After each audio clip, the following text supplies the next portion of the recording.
So मित्रांनो, काही जण आपल्याला भेटायला आले होते. त्यांचा प्रश्न असा होता की ट्रेडिंगमध्ये मला 5 वर्षाचा एक्सपिरियन्स आहे, 7 वर्षाचा एक्सपिरियन्स आहे, मला सक्सेस नाही भेटला, तुला कसं काय भेटला, ते पण 3 ते 4 वर्षामध्येच. मित्रांनो, एक लक्षात ठेवा, ट्रेडिंग शिकणं हा फक्त 6 महिन्याचा गेम आहे. ठीक आहे. आणि ट्रेडिंग सायकोलॉजी बिल्ड करणं, ट्रेडिंग माइंडसेट डेव्हलप करणं, ह्याला 3-3 वर्ष जातात.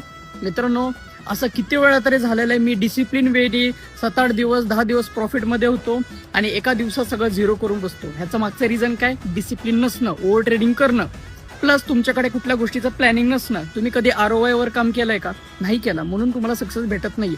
मित्रांनो, तुम्ही जोपर्यंत सायकोलॉजी डेव्हलप करत नाही, आता सायकोलॉजी म्हणजे काय की फॉर एक्झाम्पल तुम्हाला असं वाटलं की लॉस होतोय, तिथं थांबलं पाहिजे, पण नाही, तुम्ही थांबणार नाही. अकाउंट झिरो होस्तर ट्रेड्स टाकत राहणार. खोटं वाटत असेल तर तुम्ही एक्सपिरियन्स घ्या, तुम्हाला समजेल की सायकोलॉजी म्हणजे काय असतं. बरेच जणांबरोबर झालेले की ट्रेड इतकं करता जोपर्यंत झिरो होत नाही तोपर्यंत ट्रेडिंग करत राहता. म्हणजे काय? तुमच्याकडे कुठल्या गोष्टीचा प्लॅन नाहीये, स्ट्रॅटेजीवर स्टिक नाहीये, तुम्ही स्वतःवर नियंत्रण नाही आणलेलं आहे. एक लक्षात ठेवा मित्रांनो, एकदा ही सायकोलॉजी बिल्ड झाली ट्रेडिंग मधली, तुम्हाला कोण थांबवू शकत नाही. आणि रोज तुम्हाला झटायला लागणार या सायकोलॉजीला स्टेबल ठेवण्यासाठी. असं नाही की एकदा ट्रेडिंग शिकलं म्हणजे तुमचं पूर्ण काम झालेलं आहे, आयुष्यभरात नुसतं प्रॉफिटच काढणं असं नसतं.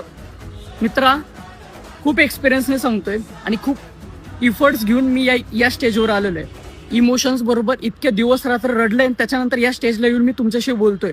ठीक आहे. काहीतरी मेहनत घेतली असेल म्हणून तुम्हाला एक्सप्लेन करतोय सगळी गोष्टी. तुमच्या चांगल्यासाठीच गोष्ट सांगतोय. मित्रांनो, डिसिप्लिन वेने ट्रेडिंग करा, प्लॅन्स काढा, मग तुम्हाला 100% सक्सेस भेटेल. काय डाऊट्स आले तर मला नक्की विचारा. आणि गोल्ड विला म्हणजे जिथं मी माझे अनालिसिस पर्सनल ट्रेड शेअर करतो, ते ग्रुप जॉईन करायचं असेल तर गोल्ड विला टाईप करा, तुम्हाला ग्रुपची लिंक भेटून जाईल.